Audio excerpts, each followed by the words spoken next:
युग बीते पर सत्य न बीता, सब हारा पर सत्य न हारा। यदि आपने अभी तक अंतिम अध्याय नहीं देखा है तो अंतिम अध्याय देखें और समझ सकें तो इस अध्याय को देखें। और अक्सर ऐसा होगा कि जब ध्यान ठीक लगने लगेगा तो काम वासना जोर पकड़ती है, यह तुम समझ लो। क्योंकि अधिक लोगों को ऐसा होगा, ध्यान जब ठीक लगने लगेगा तो तुम्हारे जीवन में एक विश्राम आएगा, तनाव कम होगा। तो जन्मों जन्मों से तुमने जो ज़बरदस्ती की थी काम वासना के साथ, जो दमन किया था वह हटेगा। तो दबी दबाई वासना तेज ज्वाला की तरह उठेगी। इसलिए ध्यान के साथ अगर काम वासना उठे तो घबराना मत।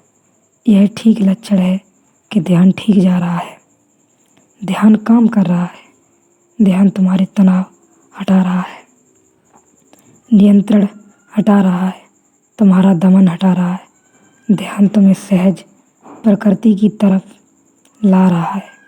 पहले ध्यान तुम्हें प्रकृतिस्थ करेगा और फिर परमात्मा तक ले जाएगा। क्योंकि जो अभी नैसर्गिक नहीं है उसका स्वभाव होना असंभव है। जो अभी प्रकृति के साथ भी नहीं है वह परमात्मा के साथ नहीं हो सकता। तो ध्यान तुम्हें पहले प्रकृति के साथ ले जाएगा, फिर तुम्हें परमात्मा के साथ ले जाएगा। प्रकृति परमात्मा का बहाव आवरण है। अगर उससे भी तुम्हारे मेल नहीं है तो अंतरतम कि परमात्मा से कैसे मेल होगा। प्रकृति तो परमात्मा के मंदिर की सीढ़ियाँ हैं। अगर तुम सीढ़ियाँ ही न चढ़े तो मंदिर के अंतर्गृह में प्रवेश कैसे होगा। अगर तुम मेरी बात समझ गए या तो अब और दमन मत करो, अब चुपचाप उसे भी स्वीकार कर लो। परमात्मा जो दृश्य दिखाता है शुभ ही होगा, परमात्मा दिखाता है तो शुभ ही होगा। तुम नियंत्रण मत करो और न तुम निर्णायक बनो और न तुम पीछे से खड़े होकर यह कहो कि यह ठीक और यह गलत, मैं ऐसा करना चाहता और ऐसा नहीं करना चाहता।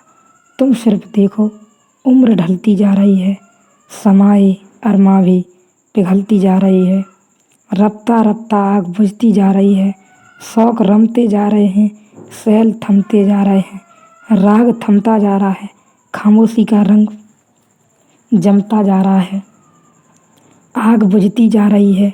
ठीक हो रहा है, लेकिन इसके पहले कि आग बुझे आखिरी लपट उठेगी। तुम चिकित्सकों से पूछो, मरने के पहले आदमी थोड़ी देर को बिल्कुल स्वस्थ हो जाता है, सब बीमारियां खो जाती हैं। जो मुर्दे की तरह बिस्तर पर पड़ा था आँख खोल लेता है, ताज़ा मालूम पड़ता है।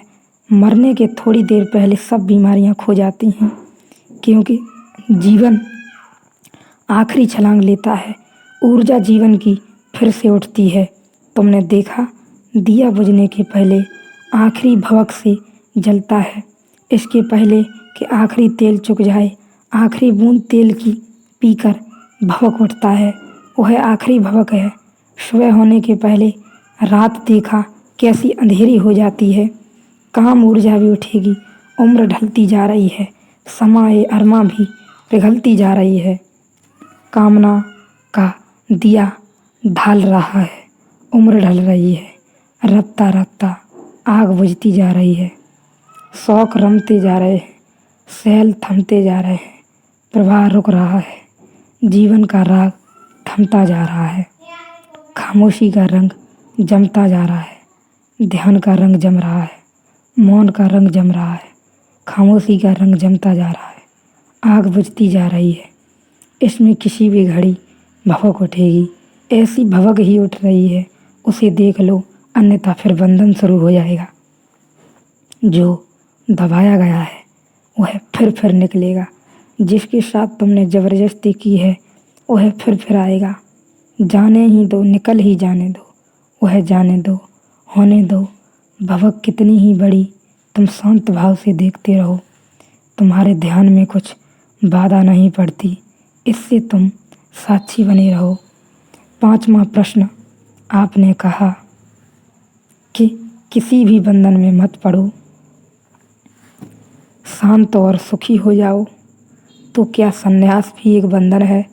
और क्या विधि, उपाय व प्रक्रिया भी बंधन नहीं है? कृपया समझाएं।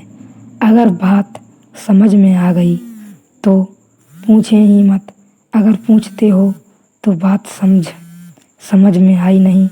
अगर बात समझ में आ गई मेरी कि किसी बंधन में मत पड़ो, शांत और सुखी हो जाओ, तो समझते से ही तुम सुखी और शांत हो जाओगे।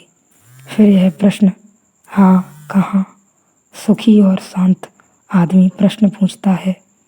सब प्रश्न शांति से उठते हैं, दुख से उठते हैं, पीड़ा से उठते हैं।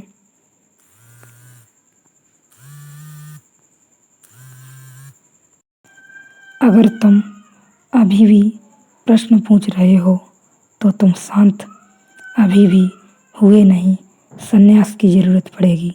अगर शांत तुम हो जाओ तो क्या ज़रूरत संन्यास की?